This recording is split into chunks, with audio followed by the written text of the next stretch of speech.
नमस्कार साथियों, आज हम पढ़ने जा रहे हैं रहीम के दोहे कक्षा 6 एनसीईआरटी मल्हार।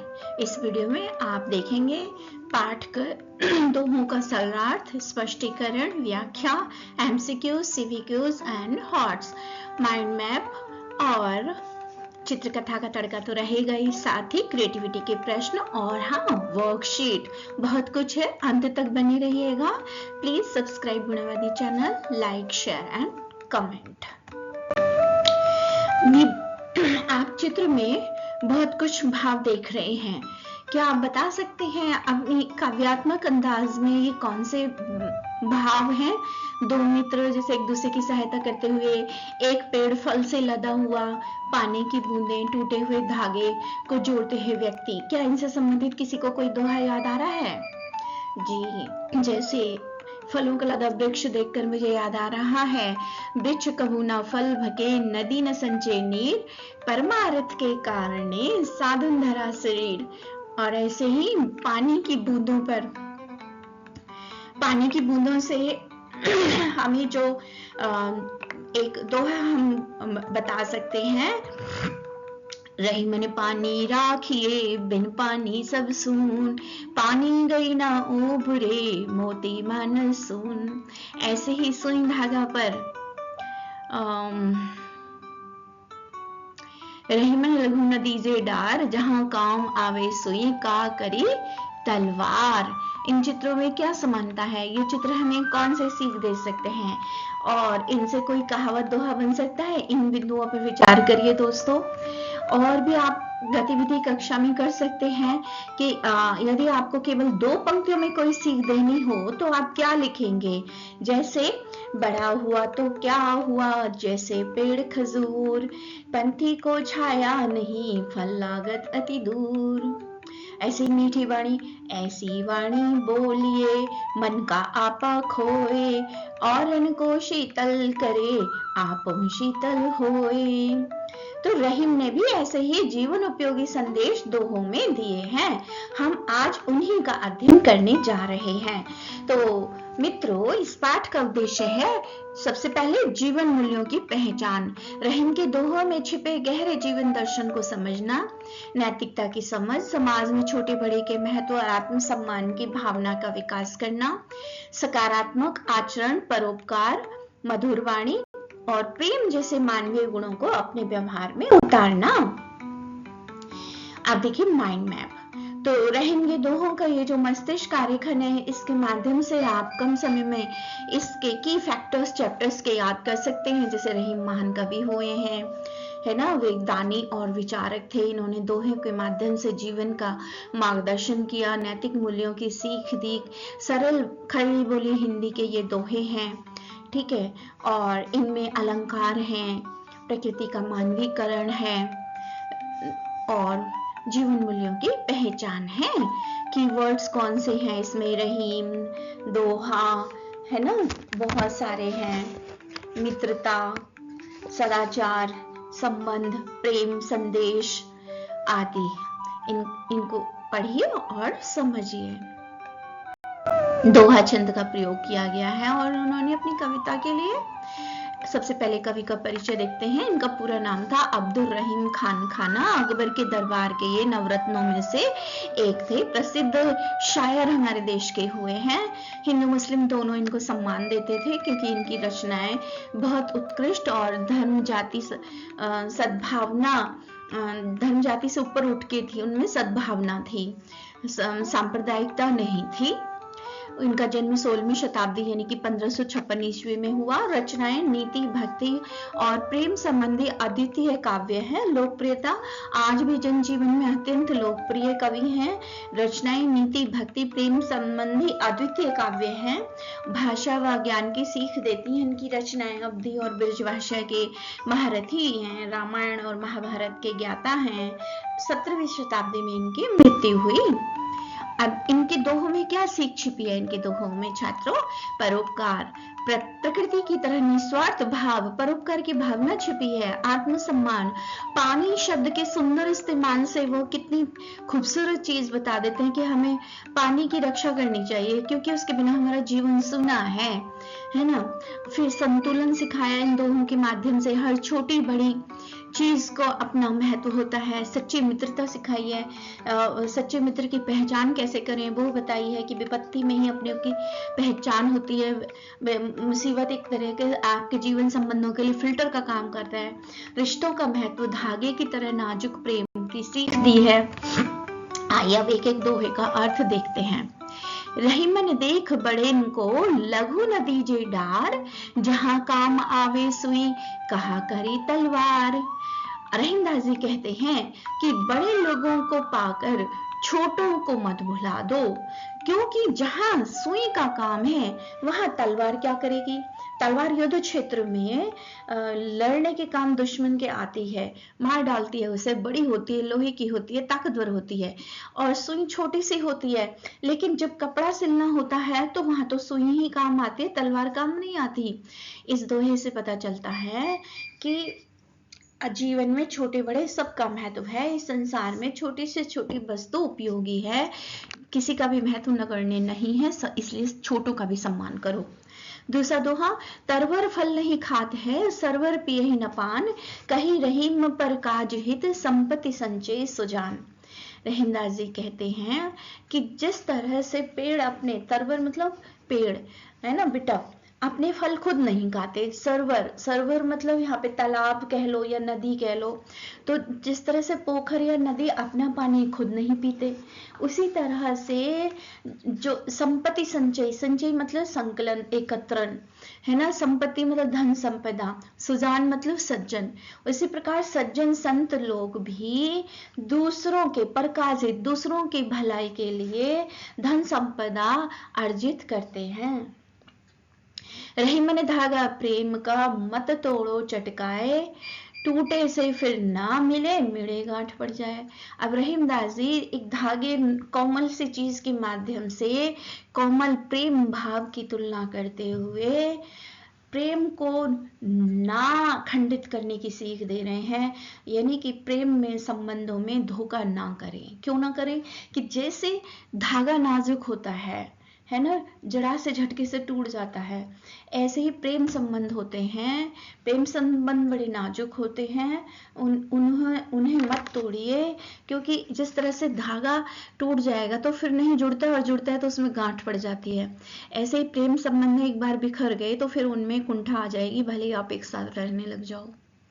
पहले जैसा संबंध स्मूथ नहीं रहेगा, जैसे धागा स्मूथ नहीं रहता पहले जैसा।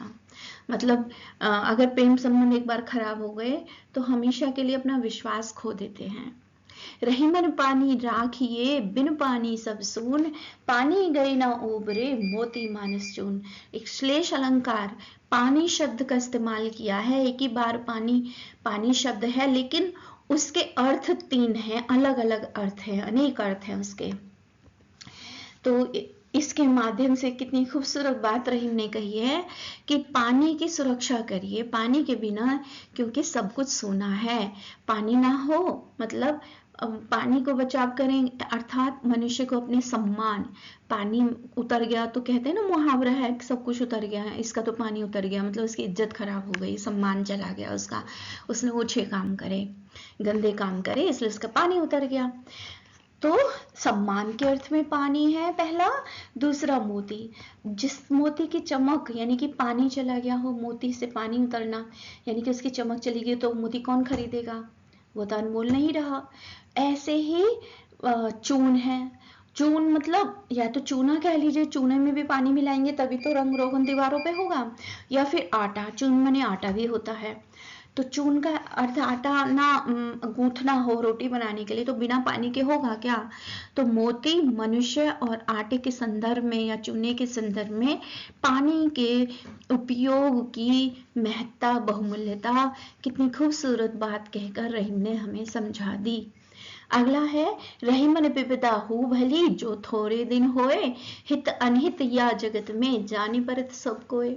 रहीमदास जी कहते हैं कि जब जो विपत्ति आती है तो हमें घबराना चाहिए, घबराना नहीं चाहिए, क्योंकि वो तो थोड़े दिन आके चली जाएगी, फिर दिन सही हो जाएंगे। लेकिन इस संसार में कौन हमारा हितैषी है, कौन हमारा शत्रु है, यह फिल्टर का काम करके वह विपदा हमें समझा देती है, अपना पराया का भान हमें करा जाती है। अगला देखिए, रहे मन बावरी कही गई सरग पताल, आप पहुं तो कहीं भीतर रही जूती खात कपाल। रहीमदास जी कहते हैं जिव्या मतलब यह जीव, बावरी मतलब पागल, यह जीव पागल है, कह गई स्वर्ग पताल, जरा देर में स्वर्ग और पताल सब वर्णन कर देती है, सब कह देती है, और कह के आप तो भीतर हो जाती है, मुख के अंदर चली जाती है, और जो कपाल है बाहर, सिर पे जूते पड़ते हैं, सिर पे जूते पड़वा देती है।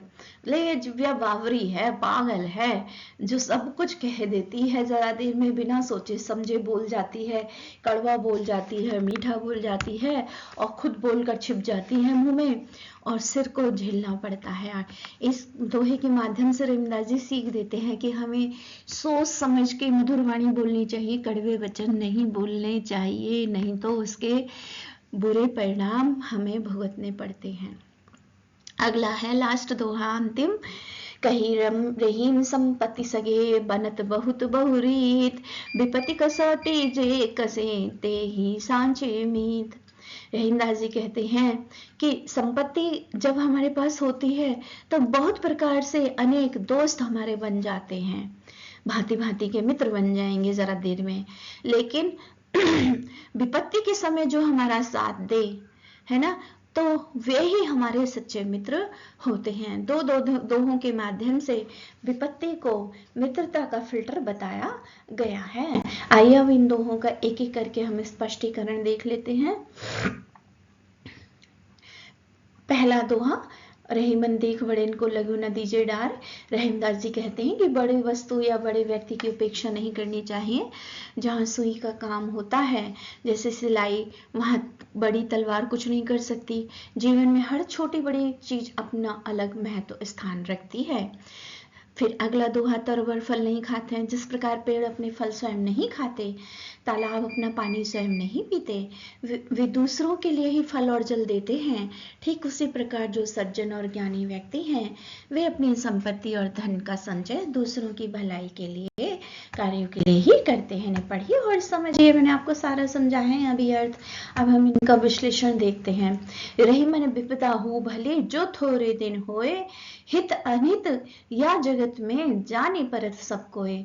यदि विपत्ति मुसीबत थोड़े समय के लिए आए तो वह बड़ी अच्छी होती है।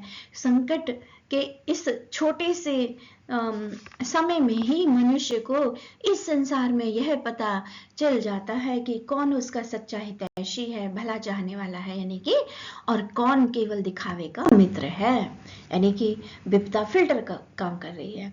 छोटी बड़ी वस्तु का महत्व, रही मन देख बड़े को लघु न दीजे डार, जहां काम आवे सोई कहा करे तलवार। बड़ों को देखकर छोटों का तिरस्कार नहीं करना चाहिए।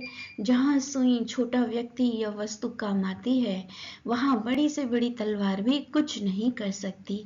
संसार में सबका अपना स्वतंत्र महत्व है।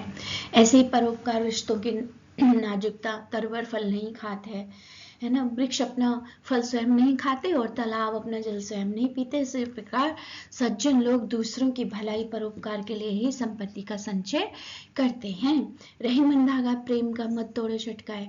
प्रेम का नाता धागे सा नाजुक होता है, एक बार टूट जाने पर यह पहले जैसा दृढ़ नहीं रहता, और यदि जुड़ भी जाए तो मन में अविश्वास की गांठ या दरार पड़ जाती है। आत्मसम्मान और संकट में परीक्षा। अरे मन पानी राखिए, बिन पानी सब सून, पानी गए ना उबरे, मोती मानस चून। अब देखिए, मोती अनमोल होता है ना। मनुष्य का हमेशा अपना पानी यानी कि आत्मसम्मान, इज्जत बचा कर रखना चाहिए। सम्मान के बिना जीवन व्यर्थ है, जैसे चमक के बिना मोती और जल के बिना आटा बेकार है। उसी प्रकार देखिए अगला तो, हाँ, रही मन विपदा हो भली जो थोड़े दिन हुए। संकट के वे थोड़े दिन भी अच्छे होते हैं, क्योंकि उसी बुरे समय में यह पता चलता है कि इस दुनिया में कौन हमारा सच्चा मित्र है और कौन नहीं। सच्चे मित्र की पहचान कैसे हो? तो जब हमारे पास संपत्ति और सुख होता है तो बहुत से लोग हमारे मित्र बन जाते हैं, लेकिन जो व्यक्ति विपत्ति के रूपी कसौटी पर खरा उतरता है, अर्थात जो मुसीबत में साथ नहीं छोड़ता, वही हमारा सच्चा मित्र, साचा मित्र होता है। अब देखिए एमसीक्यूज, बहुविकल्पी प्रश्न। रहीमन जिह्वा बावरी कह गई सरक पताल, इस दोहे का मुख्य भाव क्या है? तो इस दोहे का मुख्य भाव है सोच समझकर बोलना चाहिए। कहा करी तलवार पंक्ति का गहरा अर्थ क्या है? तो इसका अर्थ है हर छोटी बड़ी चीज का संसार में अपना अलग महत्व होता है। अब पंक्तियों पर गहन चर्चा जो आपकी पाठ्य पुस्तक में प्रश्न आए हैं। रहीमन विपदाहु भली, है ना, विपत्ति को भला अच्छा क्यों कहा गया है? क्योंकि अच्छे समय में सभी मित्र होने का नाटक कर लेते हैं, बुरा समय एक फिल्टर का काम करता है जो अहितैषियों को दूर कर सच्चे मित्रों की पहचान कराता है। अब जीव की मूर्खता क्या है? रहीमन जिह्वा बावरी, जीव को पागल, बावरी या मूर्ख कहा गया है क्योंकि वह बिना सोचे समझे कुछ भी बुरा बोलकर सुरक्षित मुंह के अंदर छुप जाती है, परंतु उसका खामियाजा बेचारे सिर कपाल को जूते खाकर भुगतना पड़ता है। कपाल मतलब सिर को। अब धागे का ही उदाहरण क्यों दिया है रहीम ने? रहीम जी ने लोहे की जंजीर क्यों नहीं कही? क्योंकि विश्वास और प्रेम दोनों ही धागे की तरह अदृश्य सूक्ष्म जोड़ने वाले परंतु अत्यंत नाजुक होते हैं। जरा सा अहंकार उन्हें झटके से तोड़ सकता है। लोक प्रचलित शब्द समय और क्षेत्र के साथ उच्चारण बदलते हैं, जैसे मिले, जुरे, छिटकाए, चटकाए, डारी, डार, मनुष्य, मानस। यह भाषा के निरंतर बहने वाले मौखिक प्रभाव को दर्शाता है। ये लोक भाषा का विख्यात रूप है। रहीमन पानी राखे बिन पानी सब सून, इसका संदेश क्या है? पानी है तो कल है ना, जल है तो कल है। पानी बचाओ, जीवन बचाओ, जल का संरक्षण करें, यह जीवन का सबसे बड़ा धन है। देखिए, आप जब तक पढ़ेंगे 12th तक, इसके बाद भी आपको जल संरक्षण टॉपिक तो वाटर कंजर्वेशन से गुजरना पड़ेगा। तो ये दोहा याद कर लीजिए। आप जब भी रचनात्मक लेखन, अनुच्छेद लिखें, चित्र वर्णन करें, इसे वहां जोड़ दीजिए। आपके 100% 5 में से 5 अंक आएंगे, इसमें कोई दो राय नहीं है। पानी की एक एक बूंद अनमोल है, इसे व्यर्थ न गंवाएं।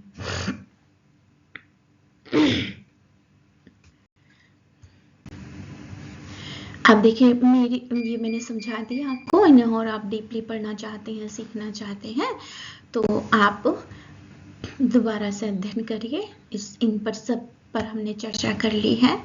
मिलान कीजिए। देखिए, आपकी पंक्ति, आपकी क्लास में जो आए हैं पाठ के पीछे प्रश्न, रहीमन धागा प्रेम का मत तोड़ो चटकाए, इसका जो भाव है प्रेम या रिश्तों को सहेज कर रखना। कहीं रहीम संपत्ति सगे, तो ये मैच करता है। सच्चे मित्र विपत्ति या विद्या में भी साथ देते हैं। तरवर फल नहीं खा, सज्जन परहित के लिए ही संपत्ति का संचय करते हैं। फिर सोच विचार के लिए प्रश्न। रहीम के दोहों में शब्दों के अलग अलग रूप, जैसे मिले की जगह जुड़े, ये प्रचलित है। तो ऐसा इसलिए होता है क्योंकि रहीम जी के दोहे जन सामान्य की भाषा, ब्रिज और अवधि में लिखे गए हैं। समय के साथ जब ये दोहे एक पीढ़ी से दूसरी पीढ़ी तक मौखिक रूप से पहुंचते हैं, तो लोग अपनी स्थानीय बोलियों और उच्चारण की सुविधा के अनुसार शब्दों को गढ़ लेते हैं या बदल लेते हैं। लोक भाषा में शब्दों का सरलीकरण हो जाता है ताकि वे बोलने और याद रखने में आसान हो। इसी कारण एक ही दोहे के कई भाषाई रूप समाज में प्रचलित हो जाते हैं। अगर मात्रा उनमें सही जा रही है तो हम किसी भी शब्द को ले सकते हैं। मिले की जगह जुरे, जुरई, जुड़े ले सकते हैं। तलवार की जगह तलवारी ले सकते हैं, क्योंकि ये हमारी देशी हिंदी के ही रूप है, ये गलत नहीं है। हम किसी अंदाज में बोल सकते हैं, है तो हमारी ही हिंदुस्तानी भाषा ना। रहीम जी ने प्रेम के उदाहरण में धागे का प्रयोग क्यों किया है? क्या कोई अन्य उदाहरण सुझा सकते हैं? रहीम जी ने धागे का प्रयोग इसलिए किया है क्योंकि धागा कोमलता और बंधन दोनों का प्रतीक है। धागा बहुत ही नाजुक होता है, जिसे एक झटका देकर तोड़ा जा सकता है, लेकिन टूटने के बाद उसे बिना गांठ लगाए जोड़ना असंभव है। यह प्रेम संवेदनशीलता को पूरी तरह स्पष्ट करता है। हम इसके लिए दर्पण, शीशा का उदाहरण दे सकते हैं। जिस प्रकार दर्पण एक बार टूट जाए तो उसे कितना भी जोड़ लें उसमें दरार निशान रह ही जाती है। उसी प्रकार प्रेम का रिश्ता टूटने पर मन में कड़वाहट रह जाती है। तरवर फल नहीं खाते हैं कि वाले दोहे में प्रकृति के माध्यम से किस मानवीय गुण की बात की गई है। तो हम प्रकृति से और क्या सीख सकते हैं। इस दोहे में प्रकृति के माध्यम से परोपकार और निस्वार्थ सेवा के मानवीय गुण की बात की गई है। जैसे पेड़ और तालाब अपनी संपदा का उपयोग स्वयं न करके दूसरे की प्यास और भूख मिटाने में करते हैं, वैसे ही मनुष्य को भी अपनी योग्यता और धन का उपयोग समाज के भले के लिए करना चाहिए। प्रकृति से अन्य सीख, हम सूर्य से नियमितता, समय का पालन, डिसिप्लिन, अनुशासन सीख सकते हैं। अपने नियत समय पर आता है, नियत समय पर छिपता है। धरती से हम सहनशीलता, नदियों से निरंतर आगे बढ़ने की, यानी कि जीवन में प्रवाह, फ्लो की सीख ले सकते हैं। प्रकृति हमें बिना किसी भेदभाव के सबको समान रूप से प्रदान करने की, संसाधन का समान रूप से देने सिखाती है। अब ये आपके पाठ्य पुस्तक के शब्दों की बात, जिसमें तरवर, विपत्ति, चटकाए, सुजान, सरवर, सांचे, कपाल की बात हो रही है। तो इनके समानार्थी शब्द यहाँ पर दिए हुए हैं। अपनी मनपसंद दोहे को पुस्तक में दी शैली व्याख्यात्मक रूप में अपने शब्दों में लिखिए। तो आपका जो मनपसंद दोहा है उसके बारे में लिखिए। एक सैंपल उदाहरण मैंने यहाँ पर दिया है। ठीक है। शब्द एक, अर्थ अनेक, उनके उत्तर यहाँ पर दिए हुए हैं। कल जैसे आने वाला है, बीता हुआ दिन। चैन या शांति, मशीन का पुर्जा, अनेकार्थी। हार, फूलों की माला, गले का आभूषण, प्रतियोगिता में होने वाली पराजय।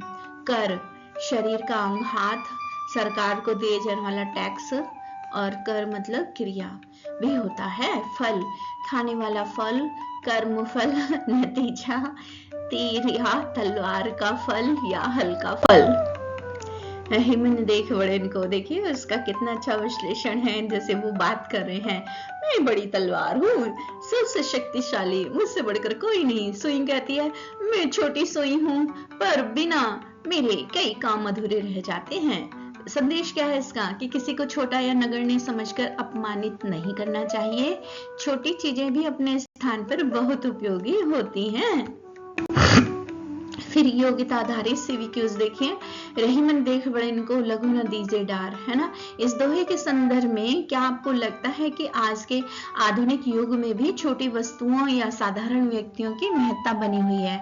उदाहरण सहित स्पष्ट कीजिए। हाँ, रहीम जी का यह विचार आज भी पूरी तरह प्रासंगिक है। समाज की संरचना में हर व्यक्ति और वस्तु का अपना विशिष्ट स्थान होता है। जैसे किसी बड़ी मशीन को चलाने के लिए छोटे से पेच की जरूरत होती है, यदि पेच ना हो तो पूरी मशीन बेकार हो जाती है। उसी तरह समाज में जहां बड़े नीति निर्माता या अधिकारी महत्वपूर्ण हैं, वहीं सफाई कर्मचारी या साधारण मजदूर के बिना स्वस्थ समाज की स्थापना नहीं की जा सकती। रहीम जी हमें सिखाते हैं कि उपयोगिता का संबंध आकार या पद से नहीं, बल्कि सही समय पर सही कार्य करने से है। हमें कभी भी बड़ों के प्रभाव में आकर छोटों का अनादर नहीं करना चाहिए, क्योंकि जो कार्य सरलता या लघुता से हो सकता है वह शक्ति और बड़प्पन से संभव नहीं है। तरवर फल नहीं खाते हैं, सरवर पिए ही ना पान। रहीम जी ने प्रकृति के माध्यम से परोपकार का जो संदेश दिया है, उसे आज के स्वार्थ प्रधान समाज में किस प्रकार लागू किया जा सकता है? क्या अपनी संपत्ति का संचय केवल अपने लिए करना चाहिए? रहीम के अनुसार प्रकृति हमें निस्वार्थ सेवा की सबसे बड़ी सीख देती है। जैसे पेड़ और तालाब अपनी संपदा का उपयोग स्वयं के लिए न करके दूसरों के जीवन की रक्षा के लिए करते हैं, वैसे ही एक सुजान सज्जन व्यक्ति को भी अपनी धन, संपत्ति और ज्ञान का उपयोग समाज की भलाई के लिए करना चाहिए। आज के दौर में जहां लोग केवल अपने लाभ की सोचते हैं, यह दोहा हमें सामाजिक उत्तरदायित्व, सोशल रिस्पॉन्सिबिलिटी की भी याद दिलाता है। संपत्ति का संचय केवल व्यक्तिगत सुख के लिए करना संकुचित मानसिकता है। सच्ची सफलता और संपन्नता वही है जो दूसरों के चेहरे पर मुस्कान ला सके और समाज के अभावों को दूर कर सके। परोपकार ही वह गुण है जो मनुष्य को श्रेष्ठ बनाता है। पाठ से आगे तुलनात्मक मैट्रिक्स सुइयों और तलवार का देखिए विश्लेषण दिया हुआ है। पानी का रहस्य चमक के संदर्भ में है। मोती के लिए चमक के बिना पानी मोती पत्थर है। सम्मान रिस्पेक्ट मनुष्य के लिए आत्मसम्मान के बिना उसका जीवन व्यर्थ है। जल वाटर चून आटे के लिए या चूना के लिए है ना, जल के अभाव में आटा गूंथा नहीं जा सकता। अब जो इसके कीवर्ड हैं तरवर सरवर विपत्ति सुजान। सुजान मतलब सज्जन या समझदार, कपाल माथा या सिर छिटकाए झटके से। अब पहली जो आपकी पुस्तक में है शब्दों की बात में कि 2 अक्षर का मेरा नाम आता हूँ खाने के काम, उल्टा होकर नाच दिखाऊं, मैं क्यों अपना नाम बताऊं, तो ये है चून या आटा। पहेली नंबर 2, एक किले के 2 ही द्वार, उसमें सैनिक लकड़ीदार, टकराए जब दीवारों से जल उठे सारा संसार। तो भाई ये तो माचिस है, मैच स्टिक। अब रहीम के दोहे मल्हार पर ये कॉमिक्स है, इसे पढ़कर आनंद उठाइए, लेकिन हाँ एक वर्कशीट के रूप में इसके नीचे जो 4 प्रश्न क्रिएटिव और हॉट्स दिए हैं उन्हें करना ना सीखें। सच्चा मनुष्य वही है इस कॉमिक्स का संदेश कि जो दूसरों के काम आए, दान करे, मदद करे, ईश्वर पे विश्वास रखे। दूसरा क्रिएटिव प्रश्न चित्र वर्णन परोपकार का है। परोपकार क्या मतलब? वेलफेयर, दूसरों की भलाई। तो परोपकार करना ही सच्चा धर्म है। दूसरों की सहायता से समाज में प्रेम सद्भाव और खुशहाली आता है। परोपकार शब्द में 2 शब्द हैं, पर जमा उपकार। उपकार शब्द में पर उपसर्ग लगा है। उपसर्ग वे छोटे शब्द होते हैं, शब्दांश होते हैं जो किसी शब्द के शुरू में जुड़कर उस शब्द को नया आकार देते हैं और उसका अर्थ बदल देते हैं। ठीक है, तो पर मतलब दूसरे का, उपकार मतलब भलाई, दूसरे की भलाई। मानवता सच्चा धर्म है परोपकार जो है। तो 50 से 60 शब्दों में इसका चित्र वर्णन करिए और जो इसमें सहायक बिंदु आप ले सकते हैं अगर आप इस पर अनुच्छेद लिख रहे हैं, जैसे दूसरों की सहायता, वृक्षारोपण, पर्यावरण संरक्षण, सेवा भाव, मानवता, परोपकार का महत्व। एक उदाहरण मैं आपको दिखा सकती हूँ। अगर मेरी अध्यापिका ने मुझे कहा होता कि इस पर क्या तुम लिखोगी, तो मैं तो ऐसे लिखती, यह चित्र परोपकार की भावना दर्शा रहा है। लोग जरूरतमंदों को भोजन, पानी और चिकित्सा सहायता प्रदान कर रहे हैं। बच्चे और बड़े मिलकर पौधे लगाकर प्रकृति की सेवा कर रहे हैं। सभी लोग निस्वार्थ भाव से समाज के हित के लिए कार्य कर रहे हैं। दूसरों की मदद करने से समाज में प्रेम, सद्भाव और खुशहाली बढ़ती है। हमें निस्वार्थ भाव से दूसरों की सहायता करनी चाहिए, तभी हमें सच्ची खुशी मिलती है। रहीमदास जी ने भी कहा है, तरवर फल नहीं खाते हैं, सरवर पिए न पान, कही रहीम पर काज हित, संपत्ति संजय सुजान। इसको ऐसे भी कहा गया है, वृक्ष कहू न फल भके, नदी न संचय नीर, परमारथ के कारणे साधुन धरा शरीर। अब इस और क्रिएटिव प्रश्न आपके लिए आप लिख सकते हैं अनुच्छेद, यदि मैं रहीम होता या होती तो मैं क्या करती। जल संरक्षण की आवश्यकता, इस पर आप चित्र वर्णन भी कर सकते हैं, अनुच्छेद लेखन भी कर सकते हैं। एक परियोजना कार्य है, मेरा एक परोपकारी कार्य है, तो बहुत अच्छा काम है ये। आप इस पर बच्चों का आकलन किया जा सकता है 5 अंक के लिए कि 1 सप्ताह तक किसी एक अच्छे कार्य जैसे पौधा लगाना, पक्षियों को पानी देना, किसी की सहायता करना, चित्र बनाकर 5 वाक्य लिखिए। और परोपकार, प्रेम, विनम्रता और जल संरक्षण ही रहीम के दोहों का मूल संदेश है। हम पूछ सकते हैं इन दोहों से क्या सीख मिलती है। फिर वर्कशीट देखिए, रिक्त स्थान है ना, सही विकल्प चुनिए। एमसीक्यूज, रहीम किसके दरबार के नवरत्न थे, तो भाई सही उत्तर है अकबर। तरवर फल नहीं खाते हैं, तरवर का क्या अर्थ है, तो भाई सही उत्तर है पेड़। इसका उत्तर तरवर मतलब पेड़, दूसरा वाला उत्तर। रहीम के अनुसार किसे बचाकर रखना चाहिए, पानी। सही या गलत, पेड़ अपना फल स्वयं खाते हैं, गलत। पानी के बिना जीवन संभव नहीं है, सही। प्रेम का संबंध आसानी से तोड़ देना चाहिए, गलत। परोपकार करना अच्छी बात है, 2 सही 2 गलत। अब मिलान करिए। पानी, ये आपके उत्तर हैं। जीवन धागा, प्रेम तरवर, पेड़ परोपकार, सेवा। आपकी पुस्तक में जो प्रश्न आया है उसके आंसर है। लघु उत्तरीय प्रश्न, रहीम के अनुसार परोपकार का क्या महत्व है? रहीम धागा प्रेम का दोहे से क्या सीख मिलती है?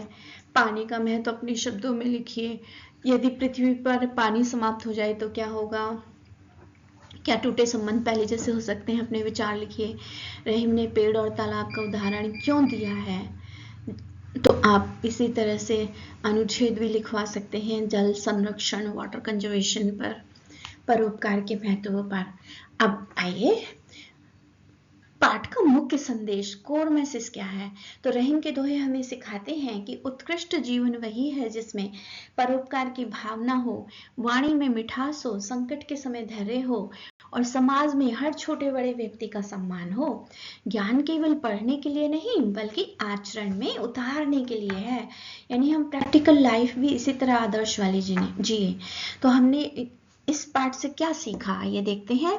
जीवन के अनमोल सूत्र हमने रहीम की वाणी में सीखे, दोहे के माध्यम से। 2 पंक्तियों की छोटी सी काव्य शैली है। दो इसकी विशेषता होती है कि 13-11 13-11 4 चरण होते हैं कविता के, और 13-11 13-11 मात्राओं में। बड़ी कक्षाओं में आप मात्रा ज्ञान सीख लेंगे। अभी सिर्फ इतना जान लीजिए कि दोहा 2 कविताओं, 2 पंक्तियों की कविता होती है जिसमें 4 स्टेप्स होते हैं। अंत में तुकांत शब्द, राइमिंग वर्ड होना चाहिए। पोएटिक डिवाइसेस आपने इंग्लिश में पढ़ा होगा, हिंदी में कविता के अंक कहते हैं, जिसमें रस छंद अलंकार आते हैं। तो 16वीं शताब्दी के कवि अब्दुल रहीम खान खाना, जो कि अकबर के नवरत्नों में से एक सुप्रसिद्ध शायर थे, उन्होंने नीति, प्रेम, मानवीय व्यवहार से संबंधित उपदेश हमें सिखाए, जो कि आज भी प्रासंगिक है। धन्यवाद। ज्ञान को आचरण में उतारें, यही सच्ची सीख है। इन अमूल्य दोहों को अपने मित्रों के साथ लयबद्ध होकर गाएं और जीवन भर याद रखें। इसी संदेश के साथ मैं आपसे विदा लेना चाहती हूँ। Please subscribe Veenavadini channel, like, share and comment. अगर वीडियो पसंद आई है तो सच्चे दिल से कमेंट करना, लाइक करना ना भूलें, क्योंकि यहाँ मैं लाती हूँ आपको बहुत ही श्रम पूर्वक बनाई गई वीडियो, जिसमें एनसीईआरटी सॉल्यूशन है, एमसीक्यूज, सीवीक्यूज, हॉट्स के साथ में mind map, comics, creative writing और हाँ वर्कशीट, जो कि नैप पॉलिसी के आधार पर, नई शिक्षा नीति के आधार पर बनाई गई है। शुभ दिवस।